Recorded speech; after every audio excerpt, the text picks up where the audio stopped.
Is anybody struggling getting in the door right now?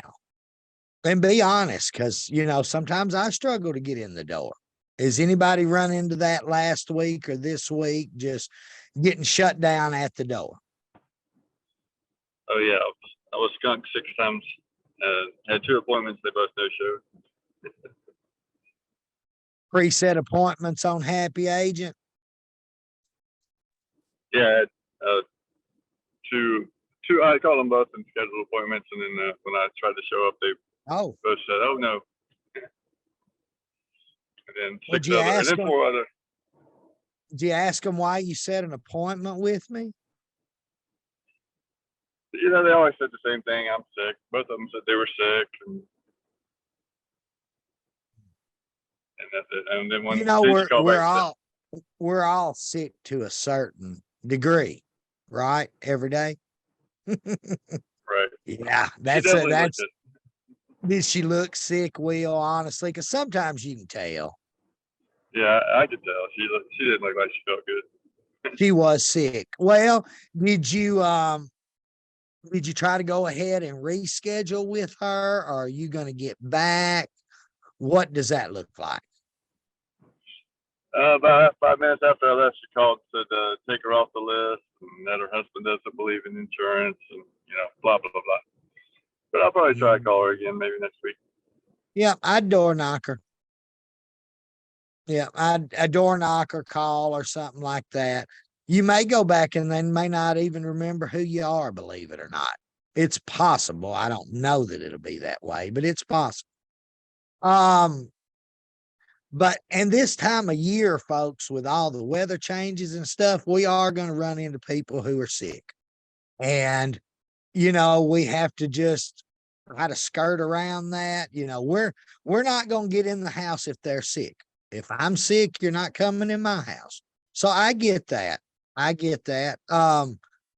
So those we really can't avoid. Now you do see what it's caused though. And I want to show y'all the cause and effect. Will went to the door. They had an appointment. Now they're not interested anymore. And Will, what I would ask them is, how are you not telling me you're not interested about something you literally know nothing about yet? And get them to answer that. How can you not be interested? Do what, Will? That's a good comeback. I didn't even think of that one. Yeah, I ask it all the time.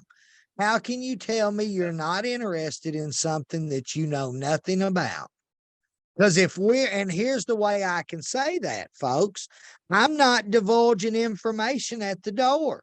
So they literally do not know how my plans work.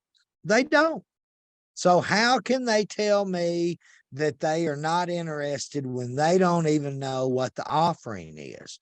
And a lot of times I'll be real polite about it, Will, and I'll say, well, Miss Jones, can I ask you a question?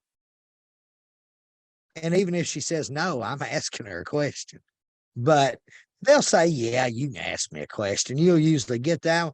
And I'll ask her, I say, let me get this right. You're telling me you want nothing to do with something you know nothing about yet. Is that correct? Because that puzzles me, Miss Jones. And a lot of times they'll say, well, since you put it that way, come on in. But we just want them to think and get their brain working that they don't know what we're offering. How can you say you have no interest in it at all if you don't know what it is? Now, that'll work part of the time. It won't work all the time. I found it very useful for me. So y'all try it. Now you have to be polite when you say that. We can't be a jerk or anything like that, but just tell us, say, hey, I'm having trouble figuring this out. Help me think through this. You know nothing about it, but you're not interested. My mind just doesn't work that way, Miss Jones. Put your spin to it, be polite about it. But I think just kind of short, sweet, to the point sometimes is better. Like, how can you tell me you're not interested in something you know nothing about? And it's like the close. You sit there and wait for them to answer. We don't talk again. Ball's in their court. You know, we're waiting for them to come back on what we've just said. So that's one way. Trying to think if there's another one that I use that's been successful. I've tried a bunch of them. Not all of them are successful, of course. And then sometimes Will and the rest of y'all, I'll just go back in a week or two. Door knock, act like I've never seen them. They may not know, probably don't remember me. It's a good possibility. So you could try that tactic. You could try calling her again on the phone. You know, it could just be that they didn't feel good, and we know that the lady's sick. Maybe she didn't feel good and she just decided to cancel everything, Will, because she didn't feel good. That's another option. It's a possibility. So maybe on a day she's feeling better, she will be more receptive to you.